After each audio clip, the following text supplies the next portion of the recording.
오늘은 자발적 고난이라는 제목으로 우리가 함께 말씀을 나누려고 합니다. 네, 여러분은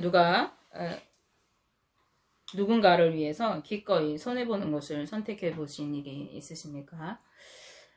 작은 예로 들면은 우리가 버스나 전철을 타고 가다가 오랜만에 자리가 나가지고 내가 앉을 수 있는데 대신 이제 어린이나 노약자에게 이렇게 양보를 한다거나 마트에서 이제 파격적인 세일을 하는데 상품을 구입하러 갔는데 물건이 하나밖에 없는 거죠. 옆에 있는 사람들한테 양보하는 것입니다. 너무 작은 예지만요. 우리는 누구나 손해보는 것을 싫어하고 또 남들보다 내가 더 갖기를 원합니다.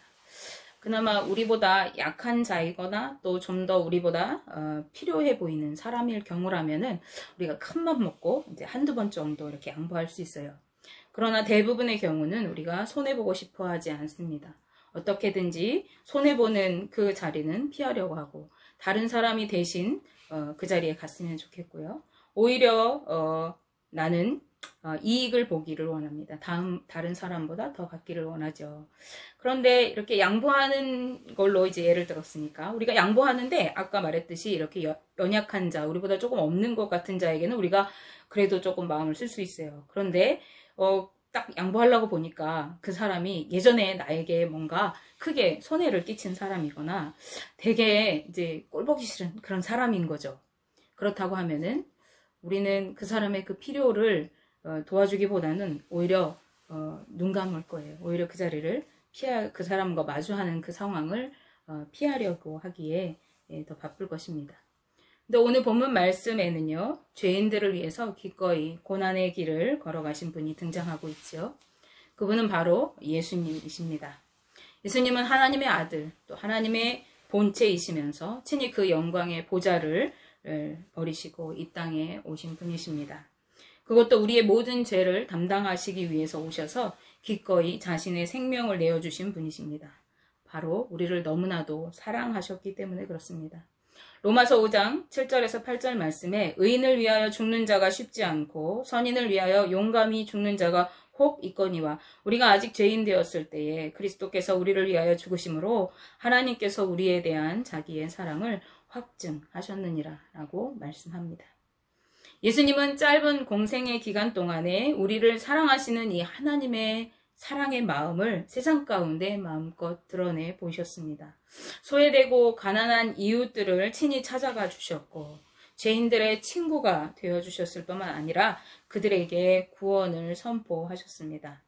병들고 귀신 들려서 고통받는 자들의 삶을 치유와 회복으로 은혜 베풀어 주셨습니다. 그리고 십자가의 죽으심과 부활을 통해서 그 사랑의 완성, 그 사랑의 확증을 이루신 것입니다.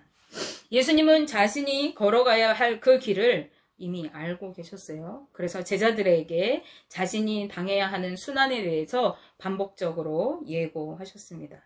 그리고 오늘 본문 말씀에는 그때가 이미 임박해 있음을 우리가 알 수 있습니다. 본문의 사건은요, 예수님이 잡히시던 밤, 목요일에 일어난 사건이에요.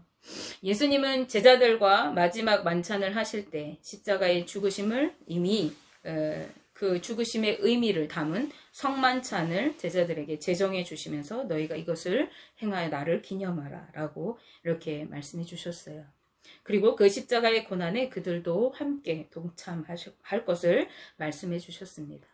그리고 예수님은 이미 가룟 유다가 그 제자들 무리 가운데 있는 그 한 사람이 자신을 팔 것을, 그리고 제자들이 모두 자신을 배반하고 도망쳐 떠나갈 것을 아셨어요. 그래서 너희 중에 한 사람이 나를 팔리라 라고 말씀하시는가 하면 너희가 다 나를 버리리라고 하셨습니다. 그러나 베드로는 예수님께 호언장담했습니다. 14장 29절에요. 베드로가 여짜오되 다 버릴지라도 나는 그리하지 않겠나이다 라고 예수님께 말씀합니다. 그는 예수님께서 오늘 밤 닭이 2번 울기 전에 네가 3번 나를 부인할 것이다 라고 말씀하실 때에도 그러한 예수님에게 더 당당하게 얘기합니다. 내가 주와 함께 죽을지언정 주를 부인하지 않겠나이다. 그는 더 예수님께 힘주어서 말했어요. 그리고 제자들 또한 저도 그렇습니다. 저도 그렇습니다. 다들 호언장담하였습니다. 이때 예수님의 마음은 어떠하셨을까요? 자신 앞에 놓여 있는 십자가를 지고 죽어야만 하는 이 사명을 감당해야 할 현실, 그리고 자신 앞에 지금 철없는 이 사리를 분별하지 못하는 제자들이 놓여 있는 것입니다.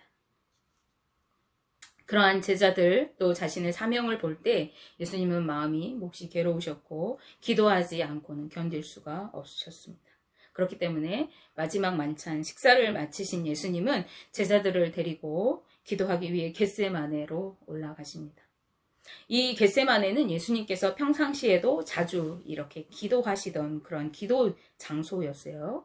그런데 성경에서 예수님은요, 주로 기도하실 때 따로 한적한 곳에서 기도하셨다라고 성경이 말씀하고 있어요. 예수님께서 제자들과 말씀을 나누시고 또 가르치시고 사역을 하시고 난 다음에는 따로 한적한 곳에 가셔서 홀로 기도하신 거죠. 습관을 쫓아서 밤에 맞도록 기도하시고 새벽 미명에 기도하시고 또 늦은 밤에 기도하시고 이렇게 기도하셨어요. 그런데 오늘은 특별한 상황이죠. 그래서 예수님은 자신의 그 십자가 사역을 위해서 감당하기 위해서 준비하기 위해 특별한 기도를 하시기 위해서 지금 겟세마네로 오르셨기 때문에 이 밤에는 제자들을 모두 데리고 이제 그곳으로 오신 것입니다. 그곳에 이르렀을 때 예수님은 제자들을 그곳에 이제 앉아서 너희들은 여기서 기다려라 이렇게 하고 베드로, 안드레, 요한을 데리시고 따로 기도의 장소로 이렇게 올라가십니다. 그런데 말씀 속에는 예수님의 고뇌와 아픔의 마음들이 그대로 표현이 되어 있어요. 14장 33절 중반절에서 34절 말씀을 함께 보시면 가실새 심히 놀라시며 슬퍼하사 말씀하시되 내 마음이 심히 고민하여 죽게 되었으니 너희는 여기 머물러 깨어있으라 하시고 라고 말씀합니다. 예수님은 기도의 자리로 나가시는 그 도중에 심히 놀라시며 슬퍼하시기 시작하셨어요. 지금 턱 밑까지 닿아 있는 그 십자가 사역, 그 죽음 앞에 지금 예수님은 심히 놀라고 슬퍼하셨다라고 이렇게 말씀합니다. 말문이 막힐 정도로 매우 놀라고 떨릴 만큼 죽음에 대한 극도의 공포와 불안을 이 예수님께서 지금 경험하셨기 때문에요. 이러한 죽음에 대한 공포는 인간이라면 누구나 반드시 겪게 되는 것입니다.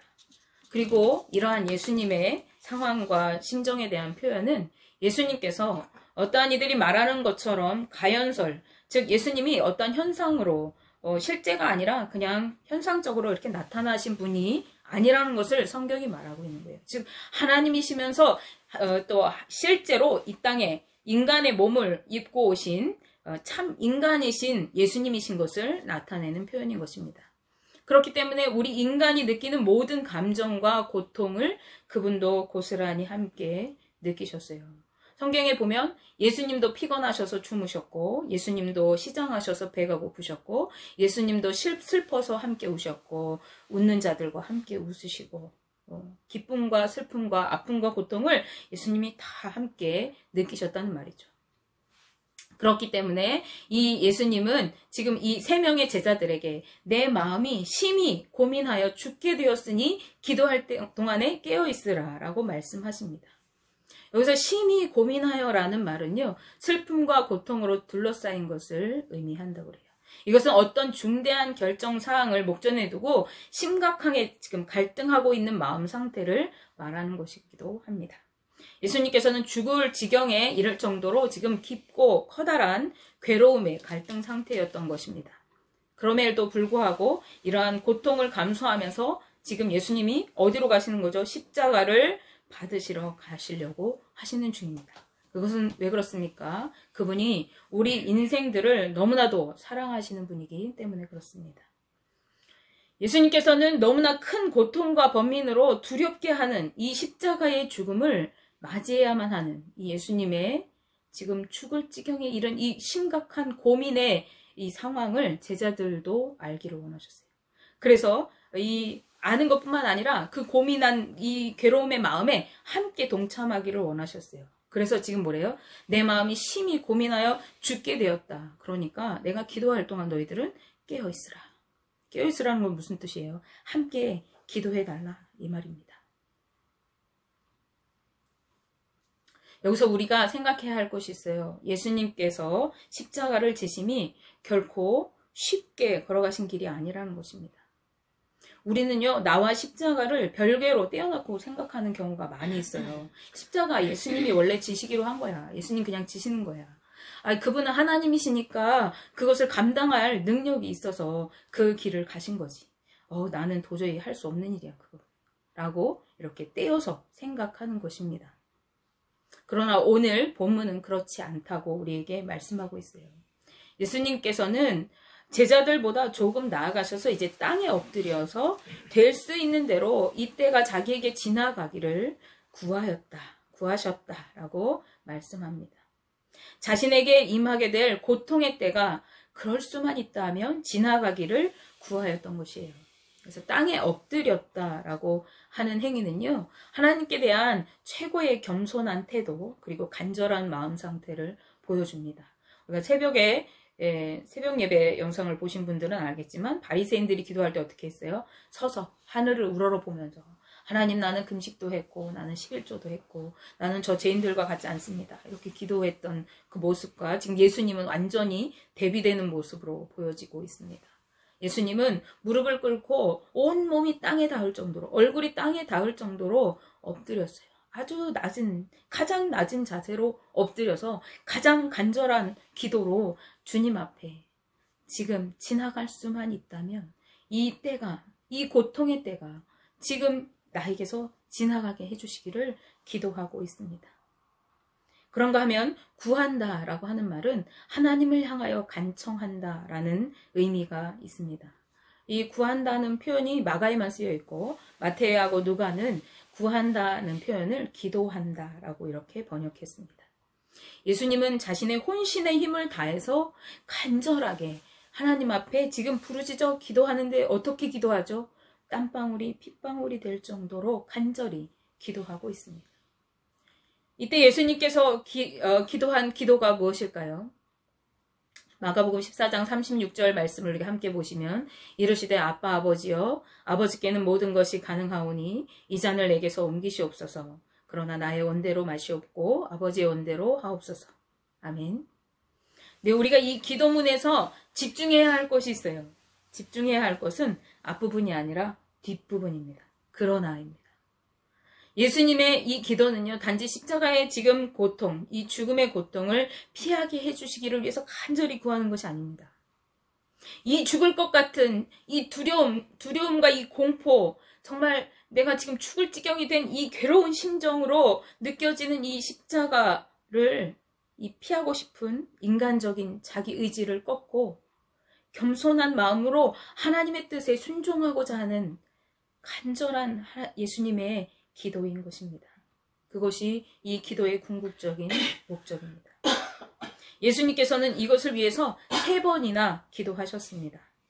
마태복음 26장 42절 중반절 말씀에는 이렇게 기록하고 있어요. 예수님이 다시 나가셔서 기도할 때 내 아버지여 만일 내가 마시지 않고는 이 잔이 내게서 지나갈 수 없거든 아버지의 원대로 되기를 원하나이다. 아멘. 예수님은 자신이 감당해야 할 이 사명을, 시련과 이 고통을 하나님의 뜻대로 받아들일 수 있는 능력을 주시기를 기도하고 있는 것입니다. 그리고 3번까지 나아가서 기도를 마치신 다음에 제자들에게 말씀하세요. 때가 왔도다. 보라, 인자가 죄인의 손에 팔리느니라. 3번이라는 숫자는 유대에서 완전한 것을 상징하는 숫자라고 합니다. 우리는 7만 완전 숫자로 알고 있었잖아요. 이 3번이라고 하는 숫자도 완전한 숫자를 의미한다고 그래요. 즉 예수님께서 자신이 해야 할 분량의 기도를 완전히 다 마치신 후에 이제 순종할 능력을, 그 마음을, 담력을 얻으셨어요. 그리고 이제 당당하게 그 고난을 받아들이시는 모습을 우리가 볼 수 있습니다. 이제 보라, 때가 되었다. 인자가 죄인의 손에 팔리느니라. 이것은 앞에서 내가 지금 심히 고민하여 죽게 되었다라고 하는 말씀과는 대조적인 말씀이죠. 이제 당당하게 자신의 그 사명을 받아들이시는 건데요. 이때 제자들은 잠들어 있었어요. 예수님께서 계속해서 깨우셨잖아요. 그들은 깨어 있어서 예수님께서 자신의 고통에 동참하고 시험에 들지 않도록 너희가 깨어 있어라 라고 말씀하셨지만 그래도 그렇게 하지 못했어요. 제자들이 그렇게 하지 못한 이유는 그들이 피곤했다 오늘 말씀에 되어 있습니다. 그들이 육체적으로 피곤한 상태였어요. 그리고 육체적으로도 지치고 피곤한 상태인데 예수님께 말을 들었어요. 무슨 말을 들었어요?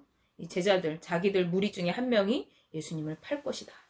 그리고 자기들 모두가 예수님을 배반할 것이다. 라는 말을 듣고 지금 이곳에 온 상태입니다. 그래서 그 말을 듣고 이 제자들은 엄청 번민에 빠졌을 거죠. 자신들이 배반할 것이라. 지금 나는 주님과 죽을지언정 내가 주님을 배반하진 않겠습니다. 이렇게 호언장담했는데 예수님의 그 말은 자신들의 그 의지와는 다른 것이었어요.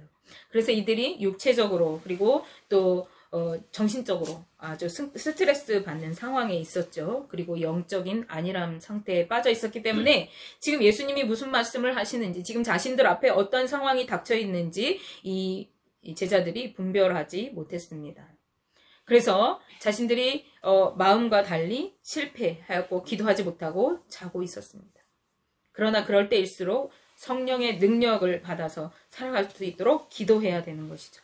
우리가 마음으로 내가 주님의 말씀을 따라 살아야지 이렇게 결단하는데 몸이 안 따라줘서 또 마음이 힘들어서 고민이 많아서 번민해서 그대로 따라가지 못할 때가 있어요. 이 제자들처럼 예수님께서 너희들은 내가 기도할 때까지 너희들은 깨어 있어라. 시험에 들지 않게 해라. 말씀하셨는데도 이 제자들은 눈꺼풀이 막 계속 내려가는 거죠. 감당할 수 없는 거죠. 그런데 예수님께서 뭐라고 하세요? 너희가 마음에는 원이로되 육신이 약하도다. 이들이 마음에는 원이 있어요. 내가 주님의 뜻을 따라, 나 하나님 따라 살아가야지. 내가 주님 따라 죽어야지. 라는 마음이 있어요. 그런데 뭐래요? 육신이 약하대요. 무슨 말이에요? 이들이 자기 마음으로는 살고 싶어. 주님처럼 내가 행하고 싶어. 하나님 말씀 따라 살고 싶어요. 그런데 안 되어진다는 얘기예요. 왜? 이들이 영적으로 안일한 상태, 분별할 수 없는 상태이고 육체적으로 지쳐있는 상태였습니다. 그렇기 때문에 이들이 그렇게 할 수 없었는데 이럴 때일수록 우리는 더 기도해야 돼요. 예수님께서 그렇게 말씀하시는 거죠. 그래서 영적인 것은 훈련이 되어져야 합니다. 우리가 자꾸 훈련되어져야 하는 것이죠. 예수님이 기도를 마치신 후에 이렇게 잠만 자고 있는 그 제자들에게 이제 말씀하세요. 이제는 자고 쉬라. 그만 되었다. 이 말씀을 우리가 오해하면 안 돼요. 이제는 자고 쉬라 라는 이 말씀은 이제는 너희가 푹 자고 쉬어도 돼. 이제는 다 끝났어. 이런 뜻이 아닙니다. 공동 번역 성경은 이제는 자고 쉬라 라는 이 표현을 아직도 자고 있느냐 라고 하는 의문문으로 번역했습니다. 너희가 아직도 자고 있느냐. 그리고 그만 되었다 라는 이 말은요. 일어날 때다. 이제 잘 시간이 끝났다 라는 의미입니다. 따라서 이 말씀은 아직도 자고 있느냐. 이제 잘 시간이 끝났으니 어서 일어나라 라고 하는 말씀인 것입니다. 그래서 예수님 마가복음 14장 42절 끝부분 말씀에 일어나라 함께 가자. 보라 나를 파는 자가 가까이 왔느니라 라고 말씀하십니다. 예수님은 죽음에 이르는 십자가 고난을 당당하게 받으실 뿐만 아니라 아직까지 상황을 분별하지도 못하고 잠자고 있는 이 제자들에게 지금은 잘 때가 아니라고 지금은 깨어나서 함께 일어나야 할 때라고 그 때 상황을 알려주고 계십니다. 뿐만 아니라 죽음에까지 지금 내가 나아가는 그 죽음의 자리까지 너희가 함께 가자. 함께 고난을 같이 당당히 맞서 나아가자라고 말씀하고 계십니다. 주님은 우리를 사랑하시는 그 큰 사랑으로 인간의 모든 의지를 꺾으시고 그 두려움과 공포와 죽을 것 같은 그 번뇌의 고민을 꺾고 고난의 십자가를 지는 그 사역을 위해서 주님 앞에 굴복하셨어요. 그리고 그 길을 가심으로 인해서 우리 온 인류를 구원하셨습니다. 그리고 그 주님이 오늘 우리에게 말씀하세요. 그 고난의 자리에 당당히 나와 함께 나아가자 하십니다. 우리가 당당히 그 주님의 고난에 동참함으로 주님의 그 부활의 영광도 함께 누리게 하시기 위한 것입니다. 로마서 6장 4절 말씀에 그러므로 우리가 그의 죽으심과 합하여 세례를 받음으로 그와 함께 장사되었나니 이는 아버지의 영광으로 말미암아 그리스도를 죽은 자 가운데서 살리심과 같이 우리로 또한 새 생명 가운데서 행하게 하려 함이라 라고 말씀하십니다. 아멘. 우리가 예수 그리스도의 그 십자가의 고난에 동참함을 통해서 우리가 주님과 함께 죽어짐으로 우리가 그 주님을 따라 살아감으로 그 복음을 따라 살아감으로 주님 때문에 기꺼이 손해봄으로 우리가 주님의 그 부활의 영광 그 구원의 능력을 함께 누리게 되어지고 함께 주님의 그 하나님의 상속자의 그 자리에 우리가 오르게 된다는 것입니다. 이것이 구원의 비밀이고 이것이 복음의 비밀입니다. 그런데 우리는 아까 말씀드렸다시피 십자가는 주님이 지는 것이고 나는 이제 다 해결받았고 이제 나는 그냥 따라가면 되는 거야. 나는 그냥 예수님만 믿으면 되는 거야. 예배만 잘 드리면 되는 거지. 바리새인처럼요. 난 금식기도 몇 번 했고 11조 잘하고 예배 안 빠졌고 그리고 손해보는 자리 안 가요. 그리고 인정받으려고 해요. 바리새인처럼. 너희가 긴 옷을 입고 시장거리에 다니는 사람을 주의하라고 하셨잖아요. 우리가 그런 모습으로 신앙생활을 하고 있단 말이에요. 예수 그리스도 믿는 것 때문에 세상 사람들한테 손가락질 받을까봐 입을 닫고 살아요. 내가 예수 그리스도 믿는 것 때문에 어떤 거 손해볼까봐 교회 다니는 거 굳이 안 밝혀요. 다 가짜예요. 다 가짜. 예수 그리스도의 고난에 우리가 기꺼이 자발적으로 동참할 때 우리가 주님의 그 부활의 영광에 이룰 수 있습니다. 초대교회 성도들은요. 생명을 걸고 신앙을 지켜왔어요. 지금도 우리는 너무 편하게 예배드리고 안일하게 교회 한번 갔다 온 다음에 나는 믿었어, 나는 구원받았어 마음 편하게 있지만요. 예수 그리스도 때문에 지금도 옥에 갇히고 매를 맞고 가족들한테 쫓겨나고 불이익을 당하고 거액의 세금을 폭탄 세례를 맞고 그리고 죽임을 당하는 사람이 하루에도 수백 명 수천 명이 됩니다. 마지막 때가 가까워올수록 기독교는 점점 설 자리가 없어질 거라고 성경이 말하죠. 그때에 사람들이 너희들을 공회에 내어줄 것이고 죽음에 내어줄 것이고 지금 세계 곳곳에서요. 기독교 박해의 빈도수가 점점 올라가고 기독교 박해 국가들이 점점 늘어나고 있어요. 선교가 설 자리가 없다고 얘기하는 시대입니다. 우리는 관계없는 것 같죠. 우리도 곧 멀지 않았습니다. 우리가 주님의 이름을 당당히 전하고 주님의 그 십자가의 고난에 당당히 동참할 때에 우리는 주님의 그 영광에 동참할 수 있는 것입니다. 원하기는 저와 우리 성도님들이 예수 그리스도의 이 초청에 이제 때가 되었다. 같이 가자. 라고 하시는 이 초청에 응하시고 또 고난의 자리뿐만 아니라 영광의 자리를 누릴 수 있는 복이 우리 성도님들에게